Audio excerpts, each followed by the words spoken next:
Welcome back to Dope Discussions with Dick and Dank. I, of course, am Mr. Dank. I've got Dick out of the field and smoking up with me. I got to hit this pipe.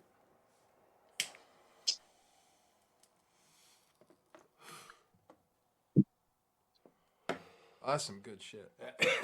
Homegrown by you. I appreciate it. Fuck yes. Out of the field. He picked his fields, and now he picked his crop at home, and it tastes pretty damn good.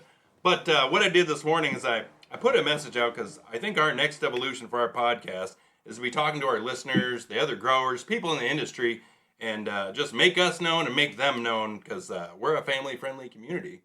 And what we have here today is guagedgrower503, a.k.a. John. He's on the phone with us. We're getting high. He's got the big gauges. I appreciate that. He's true to his name. Man, those are huge. I think you can fit a wrist through there. Is that on purpose? Yeah, I can just about fit. I can fit more than a beer can in there. Yeah. Now, I don't need to get started on that, but that, I'm curious by those. I can appreciate that. Just I know it takes time. You put smaller ones in and just gradually get bigger as they stretch, and it doesn't feel any different. Does it hurt as it stretches or?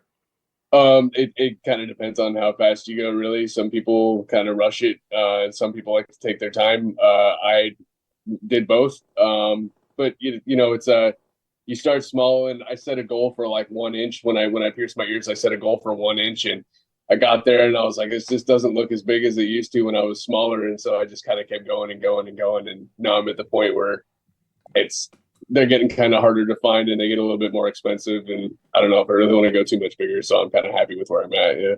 Fair enough. Well, I guess I don't know how much bigger you can get before you just tear apart your earlobe or something. It can only get so thin. It gets pretty thin. It's crazy. It's skin is an interesting thing. I'll say that it's crazy that it can grow back like to or stretch as much as it has without tearing so far. Yeah. Well, I guess a pregnant woman, it stretches and goes back, but Yep. Yeah. Anyway, we're here to talk about weed. How much we love weed. I use it obviously for my daily medicine. Thank you. I ran low, and Mr. Dick Gruesome brought some over for me. I do appreciate it again. And Dick's taking it for his chronic back pain. He likes the pre-rolls. I prefer a bowl, a lot of water pipes. My wife Banjo and I, we're regular users. So why don't we learn about you, John? Tell us about you, how you got started, maybe, what you enjoy most about it, and why you're here today. Sure. Well, first off, thanks for having me on. I really appreciate it. I've never done anything like this, so this is going to be a little new for me. So if I say anything kind of whack or out of line or anything like that, I apologize in advance. But no worries. Yeah. Here. So I'm 33 years old now. I started growing when I was about 21 years old. I've been smoking since I was about 14 or so. Funnily enough, my parents put me in a private Christian school to kind of keep me away from steering off the path. And it's lo and behold, it's kind of like putting someone in jail and expecting them to not come out a smarter criminal. So it's. But anyway, right towards the weed. So I started smoking, started growing when I was about 21. I went over to a buddy's house to get a bag, and he had a couple clones, and he was like, "Hey, you want to take one of these and try it out?" And I said, "Sure," and took it home. And I had another buddy who just got a little sample line of some nutrients, and he gave them to me. And I didn't know at first that you needed to mix those with water. I thought you just put them in the soil. So I took the nutrients and just put them straight in the soil and just fried the plant like instantly. And then he kind of showed me, he gave me another clone. He was like, no, here's how you get the watering down, and gave me a little tutorial on that. And then ever since then, I was just kind of hooked. Built my own grow box out of like cardboard and like those windshield reflectors that you put on your car windows to keep the sun out. Yep. Did that with a bunch of CFL bulbs screwed into the top, man, and it worked. It worked for the little setup it was. It wasn't that great of a grow. It wasn't impressed, but I got to the finish line. That was enough for me to want to keep going. Yeah, you learn the process. It's fantastic. Yeah. Fuck around and find out, like I like to say. Hence this podcast. We just, we got together and said, hey, I want to make a podcast. And I said, you know what? I've been thinking about making a podcast. Well, we both love smoking weed every day. Let's start there. And here we are, talking to people who love weed. Love it. Love it. So we're trying to eliminate the stigma. I've taken it for a mental health, back pain. He's doing the same. I'm talking to people that, because I put that message out. You were responded today. I put it on my Instagram. Anybody who wants to get interviewed by Dick and Dank, let us know. And John so kindly said, hey, I got time. Let's do it. So here we are. But there was a couple other people. One was from Germany, replied. Another one's going through stage 4 cancer, but had 6 months to live. But thanks to weed, he's still alive and able to do stuff. He's starting a business in the cannabis industry because it's helped him so much. And I don't know why it's been hidden so long. I want to change it. Yeah. It's an illness in itself. But I'll start it with this. I've got stage 4 chronic kidney disease, and it changes your whole perspective on the medical industry in itself. When you're in the doctor's office that often, and you've got to go through all these tests, and me personally, I can't even take anything like ibuprofen. My kidneys can't handle it. Anything that's like a diuretic and stuff. So I'm pretty limited when it comes to pain tolerance. For me, it's like, excuse me, acetaminophen or Tylenol. Yeah. And thankfully, it's recognized. I'm trying to think. I think it's Adventist is the hospital that I go through for my nephrologist. For a transplant, you can't use nicotine, but you can use marijuana. They don't. It's not a stigma thing with them where it's like if you need a transplant, they don't tell you that you necessarily have to stop using marijuana. Because they know they recognize it for having the benefits of pain relief and stuff like that, especially for people like me, which is crazy. That's awesome. Yeah. Well, and same thing. I go to, when I first started using regular, I watched the annual checkup from my doctor, and it's like, well, they didn't say nothing. I'm honest with her. I tell her, and she said, well, anytime you smoke anything, it's not, good for your lungs. Like, well, I get that. So other than that, she had nothing to say. And then the pill doctor prescribing the head pills, she's prescribing a pill that's supposed to mimic marijuana. It's like, well, why am I taking a pill to mimic it? Why can't I just smoke marijuana? It's like, well, that's fine. It's like, well, then fuck, I'm going to stop taking all the pills, and I'm way better since. Yeah, making something synthetic that's already produced naturally, and then saying, well, you can have this because we made it in a lab. It's because they can profit off of it. It's not something you're not going to have a pill lab in your house to do this with. It's easier to grow a plant than it is to have all that and make it to correct dosage. So yeah, it's one of those, unfortunately, it's one of those things in my eyes where it's a patient cured is a customer lost kind of deal, and they want to they want to throw a bunch of medicine at you, and your body just becomes accustomed to it after a while, and then just well, I don't it understand is what it is. Why we've ignored the health benefits for so long. I mean, just because it took them that long to make money off it, or they don't want to go back on their word and they said, no, it's bad, it's illegal, and we can't change our mind and look stupid. I don't know what the issue is, but we're here finally. We're over what we said. Over half the states have legalized, definitely medical for sure. I know it's like 3/4, I think. Right. It's all the above. Yeah. It's for every reason you listed. Yeah. We're here though, and that's why. And what we said is going to the dispensary for your first time. It's like going to the liquor store when you turn 21. You're like, what the fuck is all this? I don't know what dabs are. I know sand and sugar and resin and all that shit. Like, people are clueless. So we want to talk about it. I prefer flower. He's buying the pre-ground. I like the infused shakes because I like to smoke a bowl and go right up and stay there. And he likes to casually smoke the pre-ground, just kind of like an all day. And then here I hit it and go back to whatever I'm doing, and then I can just come back every couple hours. Yeah, and you're using it for more, it sounds to me, to be like therapeutical. You're not just sitting there trying to get loaded, you're trying to use it to benefit you. Yeah. Yeah. But you can do both. If it's a Saturday night and I got nowhere to go, like, fuck, hit the water pipe a couple times hard, and that's a good time. 100%. Yeah, it's interesting to think that there's still people who try to hide behind the fact of they try to use the excuse of it being medicinal in order to like have some validation for what they're doing, when they could just say, I like to smoke fucking weed. You know what I'm saying? Like, it's like saying I like to drink beer. It's like, okay, nobody cares. It's just weed, man. So right. That's why I tell everybody I talk to. Yeah, that I'm completely open and honest. I don't like to necessarily smell like it, because that's the one thing that everybody bitches about is the smells. Like, I get it. I can't smell it because I smoke it, but and I get that. Just like cigarette smoke. People don't like that, so I can understand not smelling it. I can understand not being able to do it indoors, but I don't want to be able to be out front like a smoker's break. I want to be out front smoking weed and nobody gives a shit. Sure. And you're not there yet. Yep. There's I think it worked. There's also a line for some people in productivity. I guess I've worked in kitchens for 15 years, and so you see every kind of substance use under the sun in there. Yeah. There's, I mean, weed is definitely the least harmful of all of them, right? It's not gonna impact you like anything else is going to. But there's definitely some people who like they'll take advantage of it, and it turns into a problem for a second. But for the most part, it helps a lot on the line with like keeping a level head. It's Yeah, really easy to get lost, and when you get that 6 o'clock rush and everyone's ordering at the same time and everybody wants their food now, and you got all these refires you got to make and stuff. It's like we just kind of takes that edge off. We're like, oh, okay, I got to refire something cool instead of being like pissed about it. right. So what I say, it puts you in the moment. It makes everything better. So it gets all the other shit out of my head, so I can just focus on that customer or what I'm doing, and nothing else is really floating around in there because I'm just in the zone. I like to take it when like I'm mowing, and man, I just love mowing and shit. Getting the lines right. You're out there outside. You're in the moment, enjoying it instead of fuck. Kid didn't mow the lawn. Now I'm out here fucking doing it. I could be doing this. All that shit. Sure.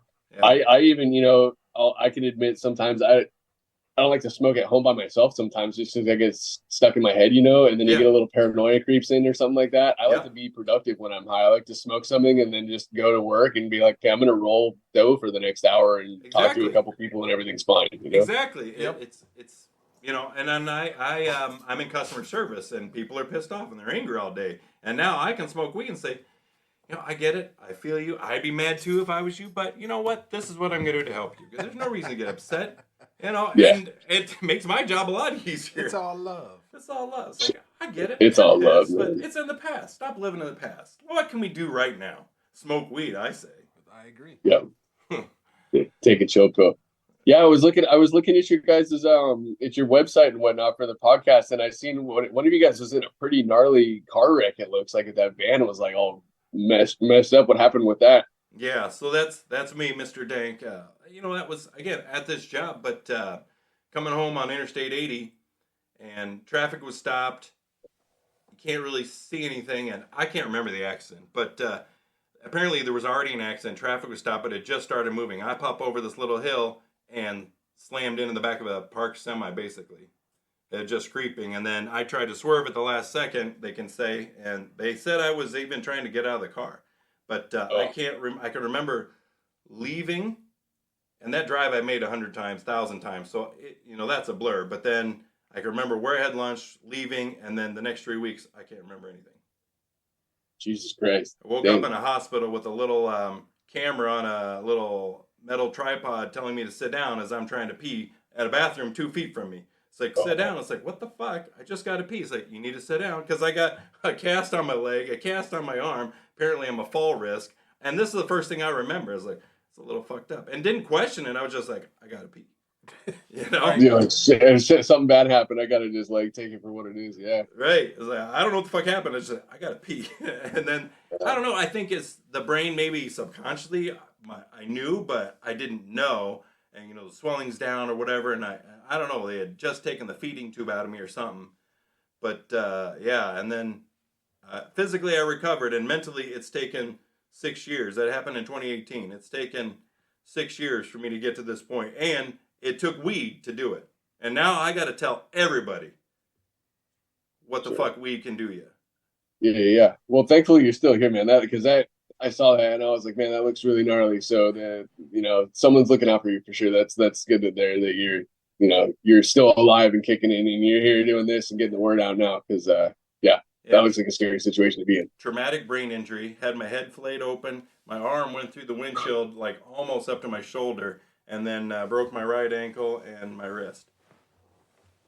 Did you get hit from what side did they hit you at? It was me hitting the semi, and then all my injuries on the right side of me because they could tell I tried to swerve at the last second. So either, I don't know if it pisses me off that I can't remember it because I don't know for the life of me if I just have to know if it was my fault, if I was looking at my phone, if I was changing the radio, was I pissed off about something else? I clearly wasn't focused on driving, or did I just look down for a second and look the fuck up doing 80 on 80 and boom, traffic's not going anywhere because I couldn't see the brake lights, You look up, no brake lights, look down, and then bam. Dang. But I can't remember. It just happens just like that. Just like that. Yep. It's crazy. I got hit by a drunk driver when I was out in Arizona, and really odd situation. It's yeah, you know, you ever pull up to a stoplight, it's like a four-way intersection or something, and the light turns red just because you pulled up to it. There's literally no other cars on the road, you know. Yeah. So I'm looking to my left at the other light to wait for it to turn yellow so I drive a manual, so I'm going to start letting off the clutch, and I see the light turn yellow, and then I look ahead and I'm like, okay, about to start going, and as I'm looking forward, I see headlights in my rear view mirror, and it was just too late to react, and I just got fucking smoked right from behind. They said I was in a small like 2007 Scion TC, and they said that she hit me at about 55 miles an hour. My car did a full 180 through the whole intersection, and my shoes flew off my feet, dude. It was wild. Oh shit! Wow. Yeah. I came to. I don't know. I felt the car, the whole thing turn around. My seat gave out, and then yeah, my shoes were off my feet somehow, and I couldn't figure. They were like in the back seat, and the whole back of the car was fucked. She was in like a giant SUV, right? And so she ended up between like the stop sign and the in this pole. Anyway, she was lit, and yeah, I got a pretty gnarly concussion. But one of those things where I was like, man, I can't believe I was able to walk away from that. Like, it was just insane the fact that I was still conscious after that whole thing. Because looking at it, you're just like, dude, like, how the fuck? Yeah, absolutely. How long ago was that? I want to say that was like 5-ish years ago. About 5-ish years ago. I was in my like late 20s when that happened. Yeah, it was just I got you. Young buck. I got you. Where are you at now, or do you want to say? I live in Oregon now. I live out in Portland. Oh, cool. Yep. So I just did a little stint down in Arizona. My folks live down there, and my mom actually, oddly enough, she had double breast cancer, and which it's so crazy how this all winds itself back up, because my mom was very against weed growing up, and then she got cancer, and she was like all gung ho about weed all of a sudden, which good that she finally caught on to it. It was sad that she had it, but she beat it, and I'm really thankful for it. And now she's super cool with weed, and it's fucking rad, because growing up she was very against it, and I was in trouble constantly. So to see the tables kind of turn on that was really something to see. Maybe we could talk to her one day too. Get her that would be cool. Yeah. If she wants to, let us know. I'd be happy to. How far are you from Crescent City, California? Oh, you're in Portland. You said. Portland. Yeah, I'm in Portland. Yeah, California just in itself is about depending on which route you take, it's like 4 to 6 hours south of here. And then Crescent City, I'm not even sure where that is in California, to be honest. Oh, it's in the upper corner. Upper corner. Yeah, it's probably about an 8-hour drive, I would imagine. Then I got you. I forgot that you had told me that you're from Portland. So, oh, that's okay. Yeah, we took my wife and I took our boys to see the Redwoods this summer. So very cool. Yeah, and then when we came home, she's like, "Hey, if we take the northern route, it's only going to add 4 hours." So we went up and saw Mount Rainier and all that stuff, and then came back to the Midwest. So gotcha. What part of the Midwest are you guys from? We're in the Illinois area, Iowa area. So I'm curious, being in Oregon, the prices for weed locally versus what we're paying here. We're paying still about $55 for an eighth. Yep. Okay. In a dispensary? Yeah. Yep. And is that what quality is that? Like top shelf? It's upper mid range probably. Upper mid. I wouldn't know. Yeah. That's the only shit I can. That's it's interesting. The market is so interesting over here. Right now, I'm gonna say average price for a quality eighth, you go about like $30 to $35 for a quality. So like a mid to upper. There's still places that'll charge you like $50-$60 an eighth. But I mean, it also depends on the shop that you go to too. Some places have some super fire stuff for like $25 an eighth. And even that'll get classified if you're going from like an A bud or a B bud to a C bud to the small. So, there's like tiers for those too. We do a lot of, the market's changed a whole lot though. And so when this first went recreational out here, the first dispensary I worked at, the most I'd seen us pay for like a pound of indoor at the time. And this is when LEDs were like brand new on the market. Like not a lot of people grew with them, right? So it was still all HPS, and we were paying $3,000 a pound. I'm not going to say from who, but they're still around, and they put out phenomenal stuff. I mean, we paid $3,000 for a reason. But now I've seen same quality stuff go for as low as like $1,800, $1,900 a pound.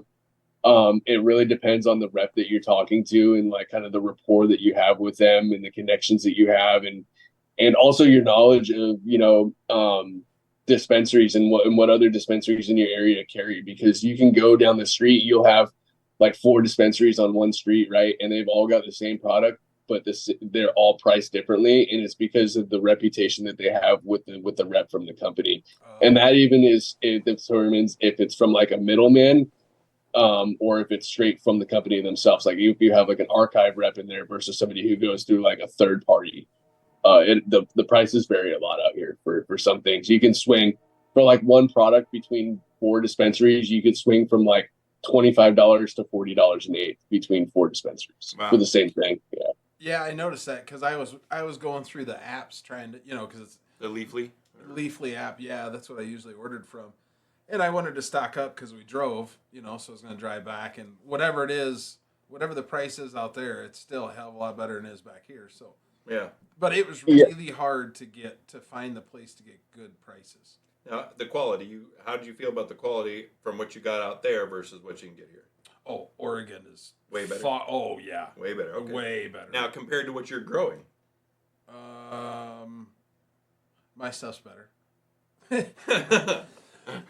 But I don't know if that's because I grow it or because and I'm biased. I enjoy your stuff, but it seemed right on par with what I got out in Oregon. Okay. Yeah. Well, because it's right there. It's fresh. It's grown. You control everything, and you control the quality of your own product.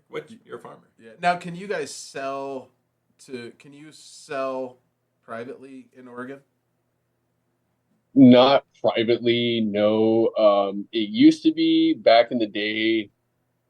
I think there's like one way that you can go about it. I know that back in the day, if you were an OMMP card holder, you were able to sell to a dispensary at like a certain amount per like month or year, something like that. And then they did away with that once the rec market came through, because a lot of dispensaries it was either you were medical or recreational, and then they just kind of both merged. And so now I think the rule is that you have to have been a grower since 2007 and have had a valid grow the entire time in order to still be able to sell to a dispensary privately. But there's like nobody in Oregon past that. I gotcha. Well, I had read in the news that California passed a law that you can sell it at farmers markets. So I didn't know if Oregon, and I don't know when that goes into effect. I don't know if it's real or some. Yeah, I don't know if it's real or some bullshit I read. I think it's real. But anyway, I know Oregon was pretty early on this too, so I didn't know if you guys could do that or. It would be nice. I mean, it's crazy because I'm trying to think of how to put it into words. It's like everyone's got really, really good weed out here. So it's like, who can get rid of the best for the lowest price? It's kind of like, that's kind of how cutthroat it is out here anymore. And everybody gets their like 15 minutes of fame in the shop, like Resin Ranchers or Archive or some of the big name people. And then, 3 months from then, it's the next new wave of this new strain that this person's got. It's kind of like a constant, it's like seasonal almost, I gotcha. So what do you do then? Are you in that business? Kind of. So I'm actually about to go back to take a lead position at one of the dispensaries that I used to work at here coming up next week, which is going to be kind of fun. But I've worked in dispensaries before. I've worked in commercial grow ops before. And I know a lot of people in the industry out here through that. I started out as a bud tender when I was like 23. I want to say it was my first bud tending job, 23 or 24. Okay. And from there, I kind of moved up into like intake and deliveries and all that kind of stuff. And then getting to meet because back then they didn't have a bunch of middle like third party reps coming in to sell you stuff. It was like people straight up from the company. So you got to meet the owners and stuff a lot. Oh, cool. Like Catherine Self from Selfmade, super sweet lady. You get to know them on like a personal level. Now you're just talking to reps a lot. Right. So it's a little different. It's less personal. Yeah, it's less personal. I mean, you can still make a good connection with that rep and they'll remember you and whatnot, and maybe working out a deal is good there. But back in the day, I feel like there was just, you got a little bit better of a hookup if you knew the person directly. I gotcha. So, okay, so somebody's listening to this podcast and they're like, "All right, I think I'm going to try smoking weed." What's your Mhm. recommendation? What does the average Joe that's never smoked need to do when they come in to see you or one of your bud tenders? So first, what I'm trying to figure out, okay, so if you've never smoked weed before, it kind of like depends on what you're in it for, right? So like if you just want to smoke it because you're curious to find out what it's all about, I'm going to recommend that you start at something that's um it's going to smell good at least, because you want to have like a good experience with it first. You're not just going to go buy some bunk stuff and be like, I smoked it to smoke it, Yeah. and You want to enjoy it, and you want to make sure yeah. they enjoy it. Yeah, so you hook them up with something that smells good and it looks nice, and then, but you don't want to go like too overboard with it and give them something that's going to be a little too strong, because you don't want to give them a panic attack the first time, or something like that. Honestly, I don't know about you guys, but I didn't get high the first 2 or 3 times I smoked weed. It took me like I think like my fourth or fifth time to smoke before I even got high, and I was kind of like determined. I was like, I don't understand why people smoke this, but once I did, then it was kind of like then you start developing a preference. So you just kind of like you kind of gently be like, here's something, try this, and just keep at it until you feel it, and you'll know if you like it or not. And then once they do, then they can kind of be like, oh, this was what I liked about it, and then you can kind of guide them from there. Say that they liked that they laughed more. That's usually like one of the things I feel like I experienced when I started smoking. I laughed at like everything. So if I want something that's going to make me laugh more, I'm Yep. gonna lean a little bit more on the sativa side, maybe something like a Blue Dream or something like that kind of gets get that Jack Jaw going, or like a Jack Herrera would be good too. Okay. Yeah. Would Yeah. you recommend like maybe a pre-roll? So you don't have Yeah, to mess totally. with I would trying to actually, yeah, pack that it would and probably shit? be the ultimate way to do it. Yeah, because trying to teach somebody how to smoke a bowl for the first time is just kind of like, you Right. know, But if they teach them want what the the whole carb is. experience, then you got to sell them a grinder and everything. But Right. Yeah, and then next thing you know, they're $40 invested into right. something, and it doesn't get them high the first time, and they're like, I just spent $40 for nothing, and you turn them off to it. So yeah, My pre wonderful rolls. wife, Banjo, it was Christmas with her family there, and I opened a gift, and she gives me a grinder, and she gave me a bowl. I was like, holy shit! And we didn't even really smoke weed then. We had like a couple of times, like, all right, it's go Sure, time, and a hitter box, I think, or something. But yeah, Nice. it's sure. go time. It's like I got a right wife. You got lucky. I did indeed. But it just escalated from there, and now it's daily use. And tell the doctors I use it, and I love it, and now I want to tell the fucking world. So. Yep. If you don't mind me asking, what's the age range that you guys are in? So I'm 46. I'm Dick, and I'm 46. Dank is 48. Yep. Thanks for you. So do you guys consider yourselves to be like I guess because you said you've just started smoking, right? It was just in the last few years, huh? Yeah. So because I find it interesting. There's a lot of these old heads. What do you guys think about the percentages? Do you guys, when you go to a dispensary and get something, do you guys look at percentages like THC or CBD, any of that kind of stuff, or I do. how do you guys shop for it? I buy highest THC. I just figured get my money's worth. I don't Yeah, know. I used to, but my buddy daily.homegrown on Instagram, he started talking to me about that, and he's like, "Hey man, I don't really look at anything over 20%." He Mhm. said, what he's found is anything above 20%, you kind of start getting, less bang for your buck. And whether that's in your head or if it's real or not, that's kind of what I do, and it seems to be pretty accurate. So I Sure, stick around that 18 to 22% probably. sure. So So if I could put a little bug in your ear about this, yeah, it's one of those things where if you've been in the industry and you've been smoking for a long time, you kind of know that no, the numbers isn't really a thing. If you've ever gotten your weed tested in Oregon, you know that the numbers are just kind of a gimmick. I got my stuff tested once when I was like 24, and this is when I stopped believing in the numbers. I had, dude, like the most chronic looking fucking shit, and I sent it in. I was like, this stuff's gonna test at like 30%. Dude, uh, it came back and tested at 16%, and I was like, I've seen stuff look so much worse than this come back at like 26, 27%. And so that for me right there was just like, So like looks something's don't match wrong. THC. Now, when you smoke them, how much difference do you notice? A bit. Well, so there's a way to look at it, right? So a lot of these buds, when they get sent in for testing, these are like fresh off the plant, like they've been barely dried enough to smoke, and they're getting sent in. Well, the THC is still fresh, right? So the way yep, that a trichome works is it starts out as clear where there's nothing inside the head, and then it turns to a milky white, and that's your THC, and then it breaks down even further into a cannabinoid called CBN, and it turns amber, right? And so over time, that THC breaks down and turns amber, and it turns into CBN. So the longer that flower sits, it's losing its potency from the THC and becoming more stony and gaining more CBN. So if you test something that's fresh, it's going to come out with a higher THC content. But if it's been sitting for a year, that percentage has gone down at least 10, if not 15% sometimes. That makes sense. Makes sense. It's So got a shelf life. it's kind of important when you're shopping, if they have it available, to look at like a harvest date so that you know how old the stuff is that you're smoking. And I noticed that on the jars too. They put the harvest date. Yep. So then, obviously, and then you're noticing a bigger difference on enjoyability versus how fresh it is. Fresher the better. Yeah. The fresher, the better. Well, and it's going to be more true to the effect that you're looking for, right? Because so what CBN does is it's that sleepy, stony, heady effect. So if you got something that was supposed to be a sativa, like a sour diesel, right, and you want it to be uplifting, but it's been sitting around for a year, you're smoking CBN, and even though you bought it to get yourself uplifted, it's just going to sink into the couch. So the fresher it is, the more true of an effect it's going to have to its name. The terpenes are more fresh. All right. And that's what I want education on, is the terpenes of, for what I want focus during the day and when I want to be funny at night or when I want to sleep. I take indicas to go to sleep.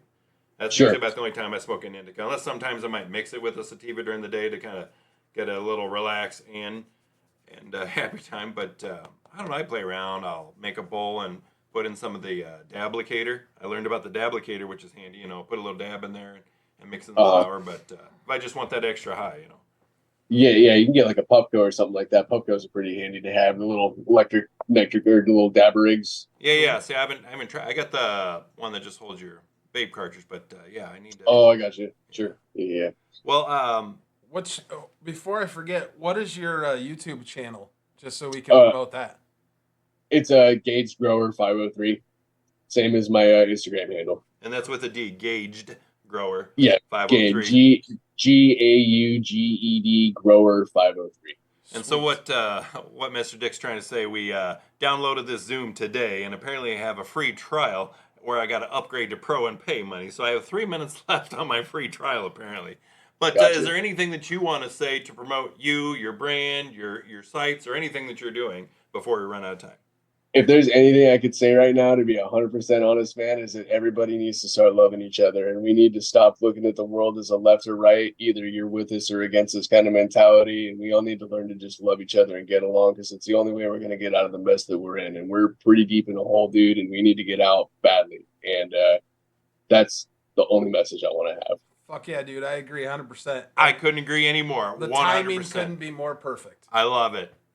Well, you're awesome. I appreciate that you responded to me on Instagram, because I'm not very good at the social media, but I don't even know what the hell the note is, but I put out, hey, anybody want to get interviewed today? And he just happened to be come over. He's like, well, perfect. You're available. We're available. Let's do this. So I really appreciate it. Spread the word. dickanddank.com.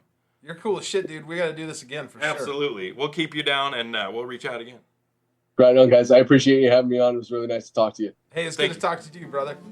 All right, have a good one. See you, buddy. There's a place that'll make you glad. Tell you stories that you want to hear. Like what snacks go with beer. La la la la la la la. La la la la la la la. La la la la la la la la. La la la la. dickanddank.com. dickanddank.com. dickanddank.com. If you wanna laugh like eating snacks that'll give you gas, you wanna go Dick and Dank, that's the show. dickanddank.com. Or something. I like it. Yeah, that's I perfect. think that fucking went great. He was awesome. He was awesome. That was- And a bud tender. Fuck I must yeah. have missed when he said it. But He had fucking knowledge. man, that couldn't have went out of random. And this is why I like the internet. Right. It goes to everybody. Right. And it was just, hey, he's like, oh, I got time. It's like, Right. all right. Yeah, Dude, and he fucking awesome. Knew his shit. Yep. That's Gaged Grower 503. Thank you, John.